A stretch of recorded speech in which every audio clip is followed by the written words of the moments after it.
If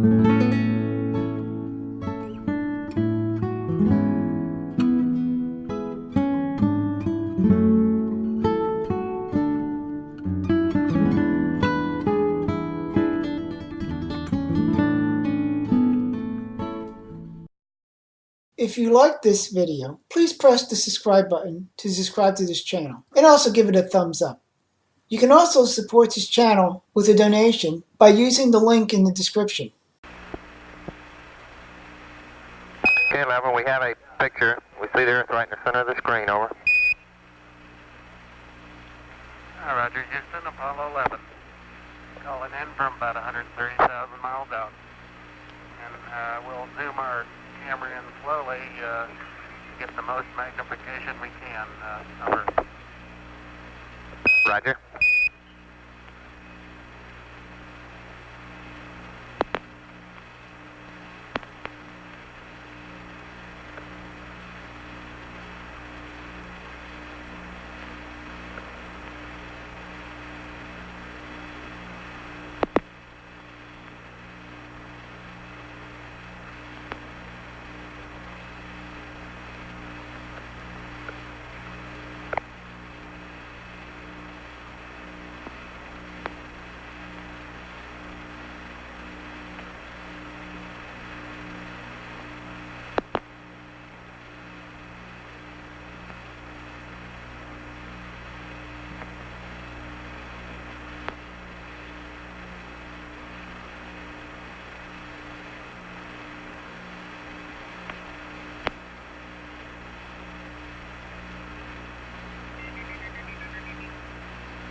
Houston, the definition is pretty good on our monitor here. The color's not too varsity, at least on this set. Could you describe what you're looking at, over?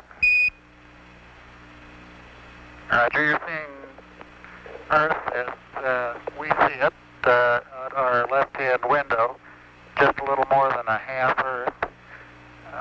We're looking at the eastern Pacific Ocean, and the north half of the top half of the screen we can see North America, Alaska, United States, Canada, Mexico, and Central America. South America becomes invisible just off beyond the terminator or inside the shadow. We can see the oceans with a definite blue cast, see white bands of major cloud formations across the Earth, and can see coastlines, pick out the western U.S., San Joaquin Valley, the Sierra Mountain Range, the peninsula of Baja California, and can see some cloud formations over southeastern U.S. There's one definite mild storm southwest of Alaska, looks like about 500 to 1,000 miles, and another very minor storm showing the south end of the screen near the a long way south of the equator, probably 45 degrees or more south latitude. You can pick out the browns in the landforms pretty well. The greens do not show up very well. Some green showing along the northwestern coast of the United States and northwestern coast of Canada. Roger, 11. It's a pretty good picture on clarity here. We're having, could you tell us, it appears to us that there are two distinct cloud formations trending east-west, one approximately about along the equator and one around 30 or so south latitude. Could you tell us exactly where those cross the land masses, over? Now, yes, they cross just south of the lower part of Mexico, probably through Central America. That is the equatorial band, which we assume to be the intertropical convergence zone. The other band, which says about 30 south, correctly seems to appear to join equator at the far left, or just beyond the horizon on the left edge of Earth, or at least looks like it's going to join it. We don't have an explanation for that banding. Roger, Neil. Thank you. It also appears that just to the left of the terminator, up in the northern hemisphere, there's a cloud band trending, a gap in the clouds trending northwest, southeast.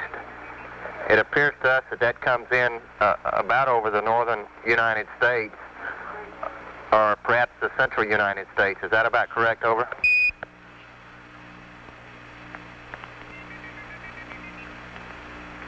I can see on the monitor the thing you're talking about, but right now I can't get my eye to the window to pick out just where it crosses the shoreline. Roger.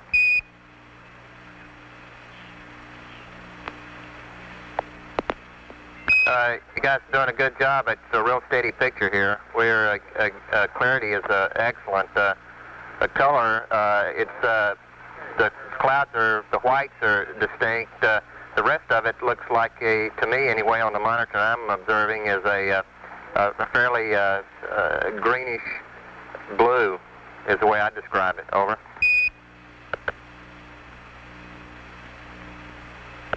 It appears that the... Well, we can't observe, observe much green from the spacecraft. Roger. On this monitor, the land masses appear to be just a darker a grayish color rather than a brown. Well, it's true that we do not have the depth of color at this range that we enjoyed at 50,000 miles out. However, the oceans still are a definite blue, and the continents are generally brownish in cast, although it is true that they're tending more toward gray now than they were at the closer ranges. Roger, 11. We've been, I've just been vectored to another monitor, and sure enough, the browns are coming in a lot more distinctly on the IDA4 that we have up on our screen in the control center. Over.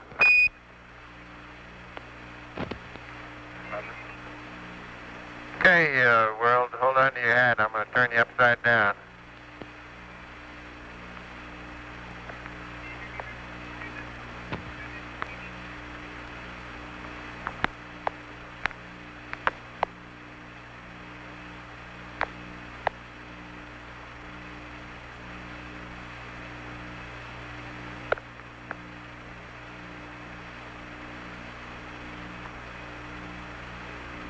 Yeah, 11, that's a pretty good roll there.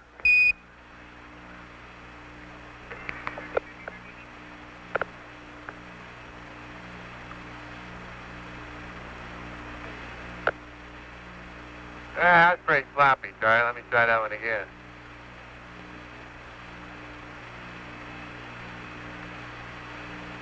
You'll never beat out the Thunderbird.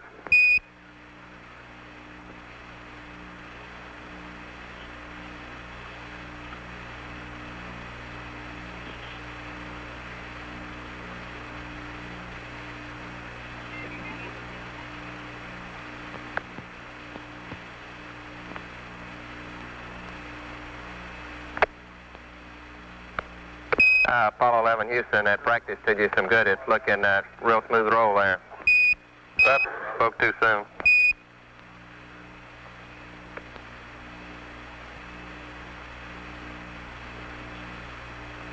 I'm making myself seasick doing it, Charlie. I'll just put you back right side up where you belong. Roger.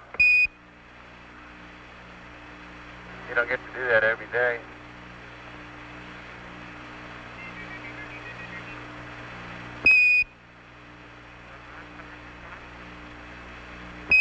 11, Houston, could you describe, from your view, the polar cloud cap appears to us to extend down the western coast of North America.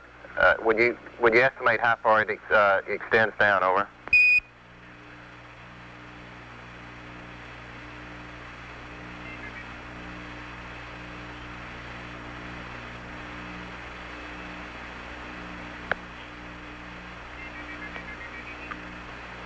Trying to fit everybody into the window with the TV camera. It appears that the cloud cap comes down a little bit below the southern extremity of Alaska. Roger.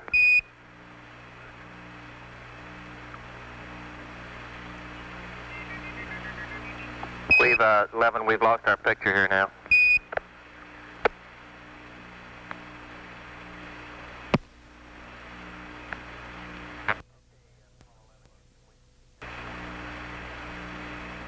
Okay, Apollo 11, Houston, we've got the picture back now.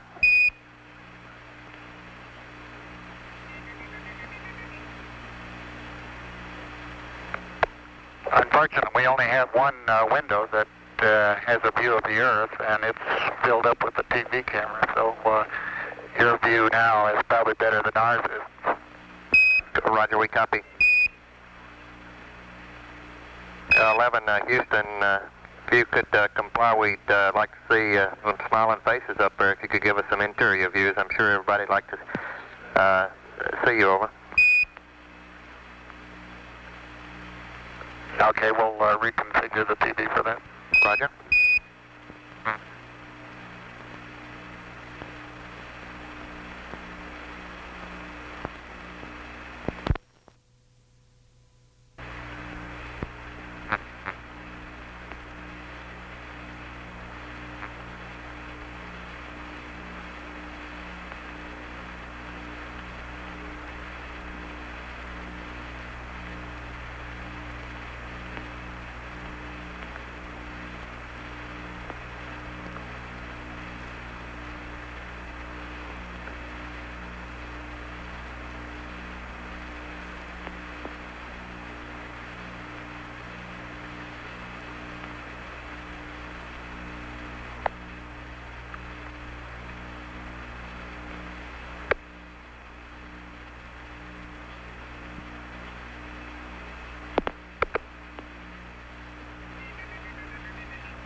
Apollo 11, Houston, appears to us that we're seeing a view from outside, plus a little of the inside. It appears you've taken the camera away from the left window.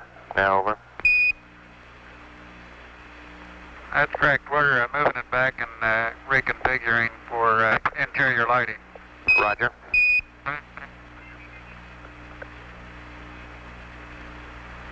We can still see the Earth through the left window, and it appears that we can see a floodlight off to the left, either that or some sun shafting through the hatch window.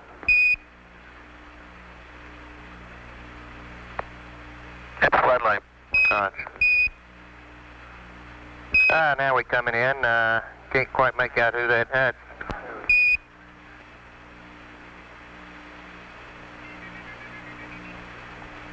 That's Big Mike Collins there. Well, you got a little bit of...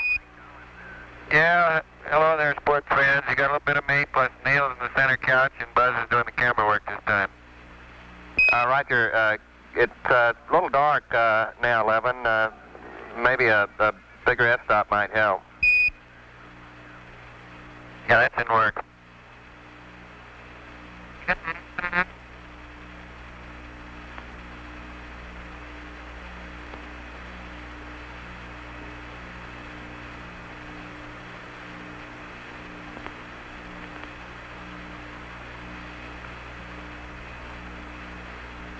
It's getting a lot better now, 11. Mike, you coming in 5. I got a good...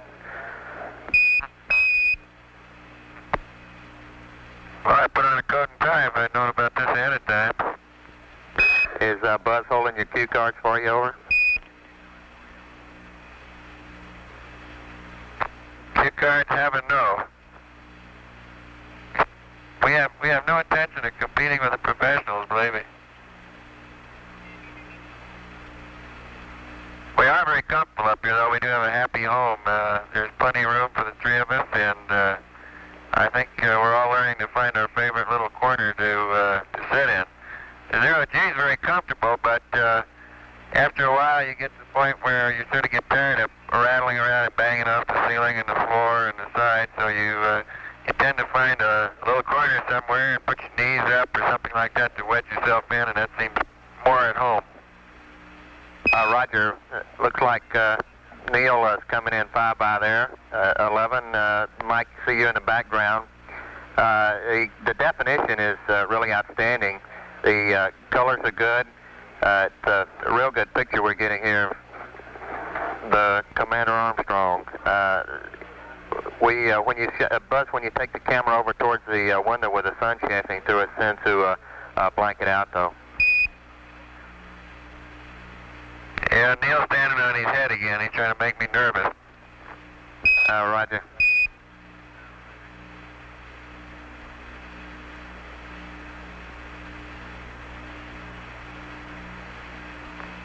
He's disappearing up into the tunnel, of course, as he would going into the lunar module only backwards.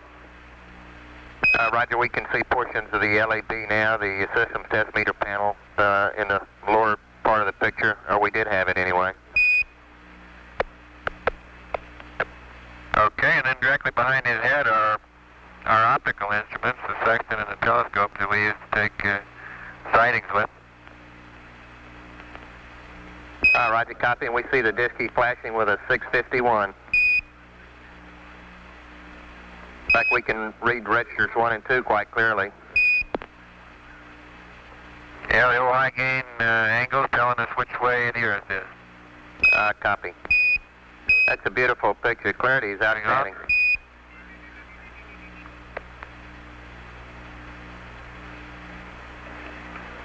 We can also give you the time of day in our system of mission elapsed time, 34 hours, 16 minutes, and 15 seconds. Roger. Can you see that clearly enough, Charlie? Roger, Apollo 11. We can see it counting up every second. We got 34:17:02 now.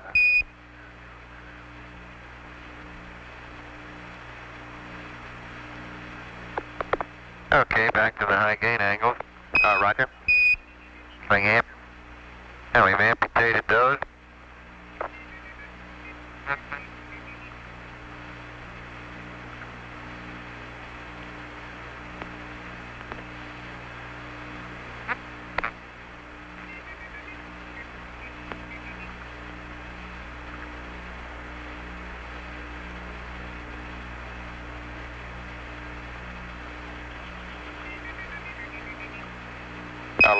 Houston, we have a beautiful rainbow there, and as you move the camera around rapidly, that looks like the star chart coming into view now, over. Yeah, those are Buzz's 2 star charts that he is using right now as sunshades over the right-hand window, window number 5.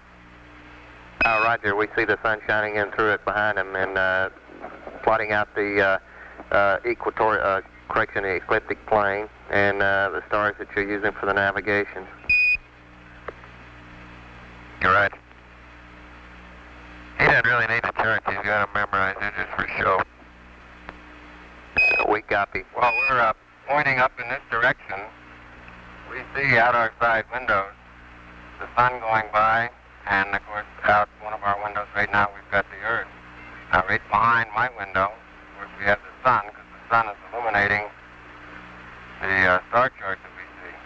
This line represents the ecliptic plane, and these lines, vertical lines, represent our reference system that the spacecraft is using at this time.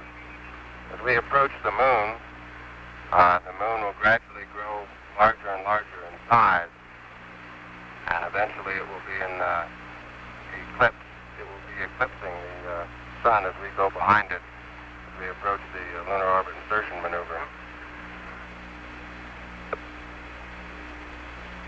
Roger, 11. Could you attempt a little bit better focus there, 11, over?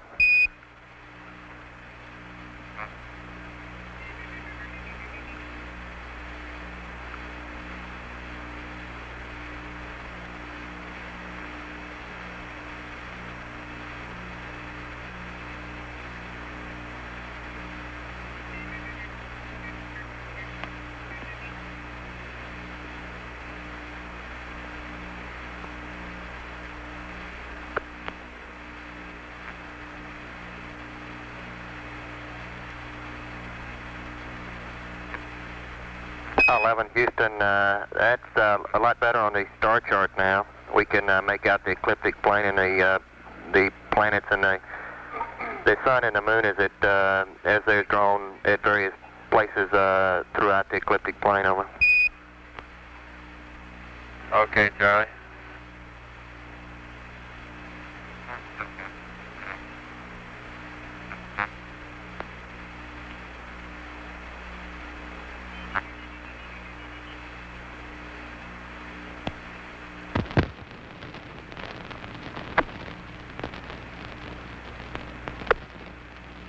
If we can get some of the wires untangled here, we'll give you a demonstration of how easy push-ups are up here.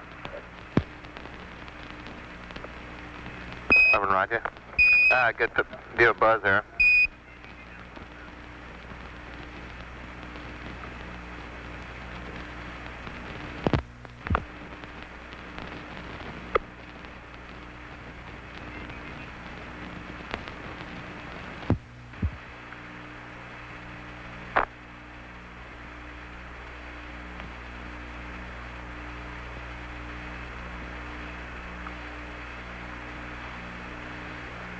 When it gets pretty hard doing it that way, why we just roll over and do it the other way.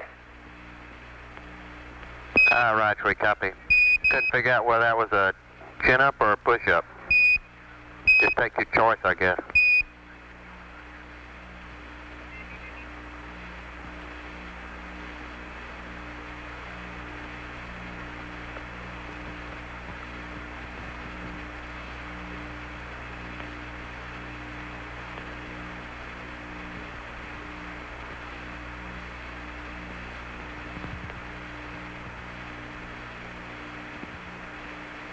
Well, looks like it's probably almost your dinner time down there, Earth. We'll show you our food cabinet here in a second. 11, Roger.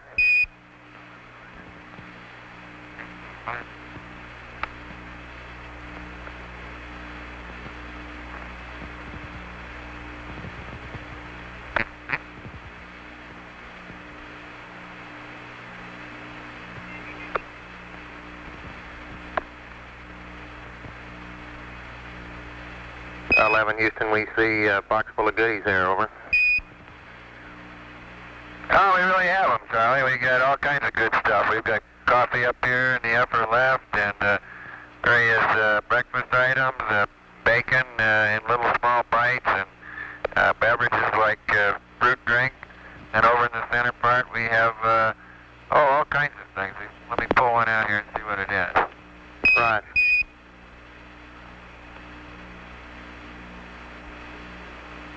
Would you believe you're looking at chicken stew here? All you have to do is 3 ounces of hot water for 5 or 10 minutes. Now we get our hot water out of a little spigot up here with a filter on it that filters any gases that may be in the drinking water out. And we just stick the end of this little tube in the end of the spigot and pull the trigger 3 times for 3 ounces of hot water, and then mush it up and slice the end off it. There you go, beautiful chicken stew. Sounds delicious.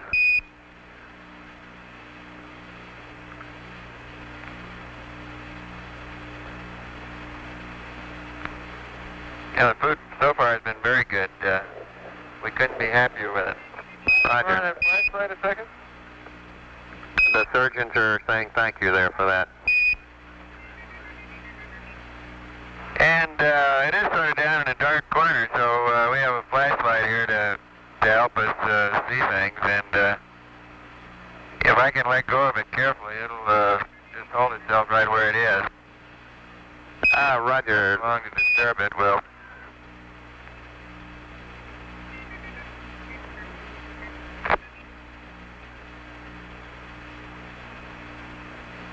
Apollo 11, Houston, that's a pretty good demonstration. You started off really stable there, Mike.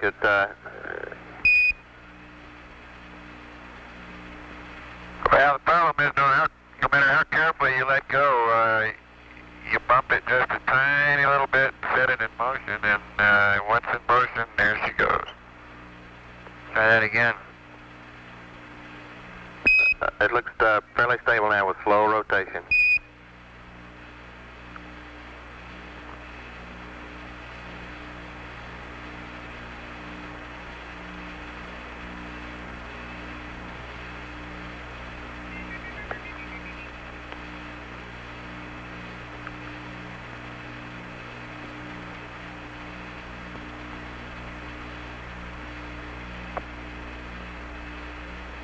Well, so much for the food department. I'm going to close up the store down here. Roger, we copy.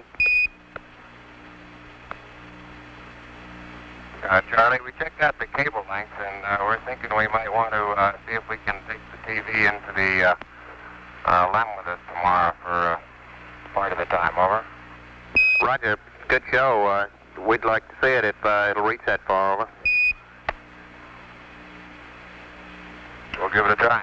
Roger.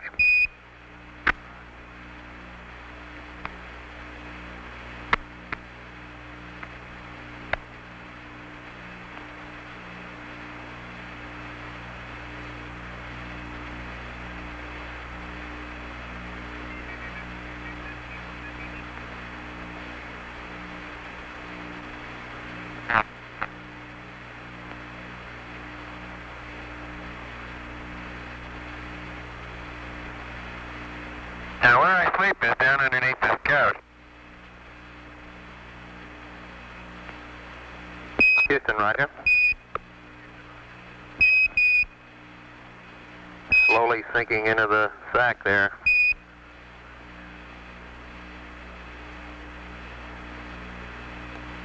Yeah, it's really comfortable.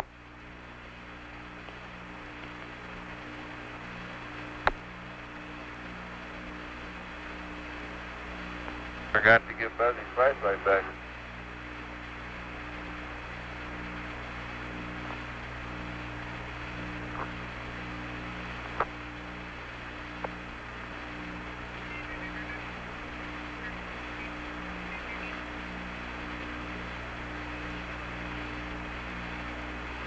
Apollo 11, Houston, could you give the folks a view of your patch if on your CWGs, over?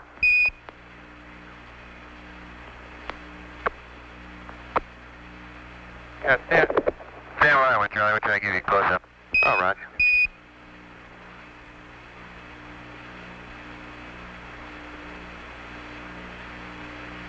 Mm-hmm.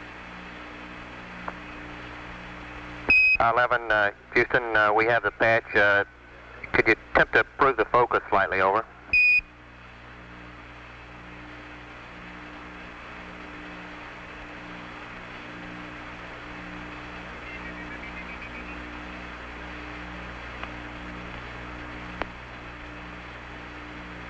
Houston, the scan on the camera makes the, that's a little bit better now. The flashlight seems to flicker due to the scan on the TV. We can't see the eagle. Now that's a little bit better, over. Could you open the f-stop a little bit more, over?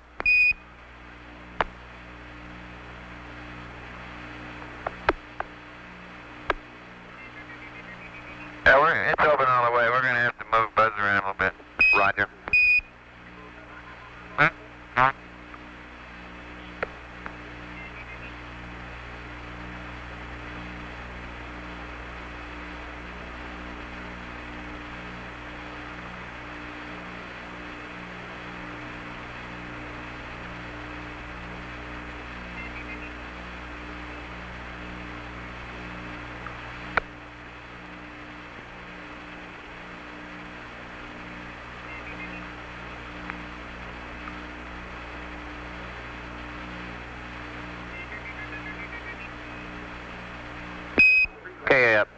Houston, the color's better now. Coming in, we could attempt a little bit better focus on it. There we go. Our focus is a lot better now.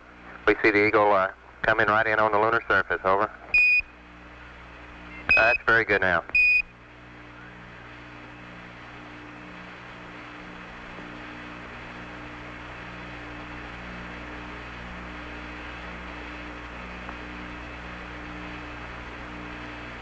Apollo 11, Houston, that's very good now. We can see the Earth in the background, Apollo 11, and the eagle coming in. Probably pretty hard to see the olive branch, isn't it? Roger, it is. Well, that's what he has in his talents, is an olive branch. Copy.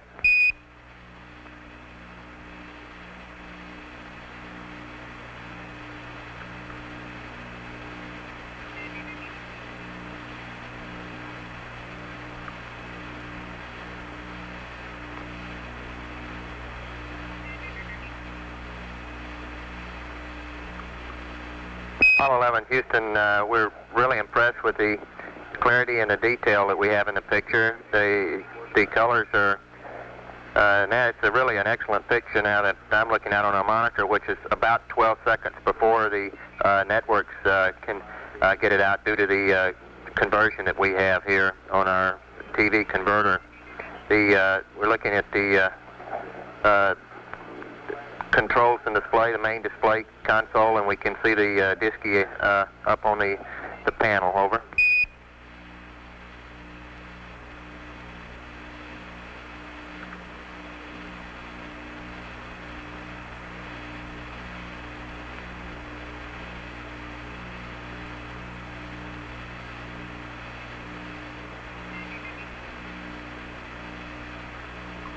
Well, it'd be nice if you could take a look at all the circuit breakers, make sure the right ones are in and the right ones are out.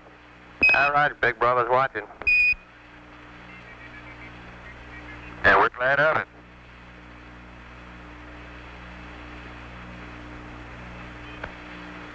Well, you guys sure been doing a good job of watching us, Charlie. We appreciate it. Spacecraft's been beautiful, 11. We had really no complaints at all. Looks, things are really great.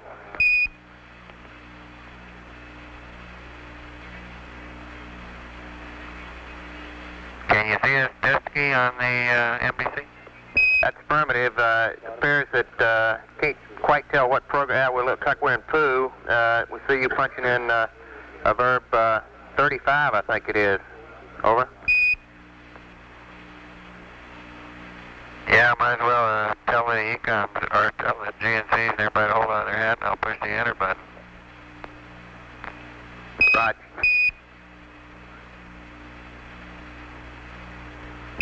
We see a real display now.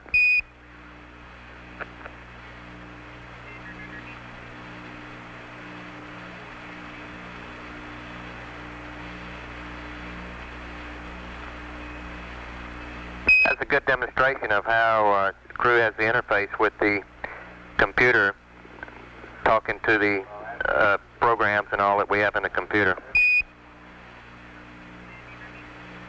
Well, that's right, Charlie. Sometimes it tells us things, and sometimes we tell it things, and mostly it talks to us.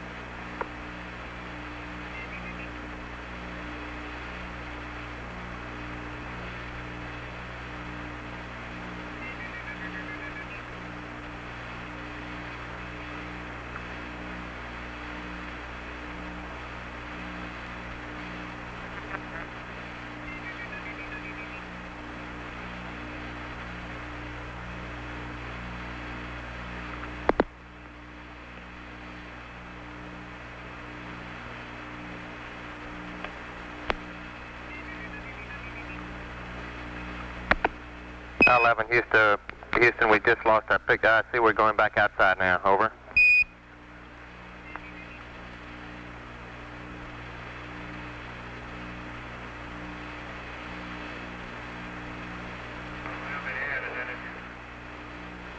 11, Houston, you copy, over. Roger, we copy. And as we pan back out to the distance at which we see the Earth, we'll have Apollo 11 signing off. Roger, Apollo 11. Thank you much for the show. It's a real good half hour.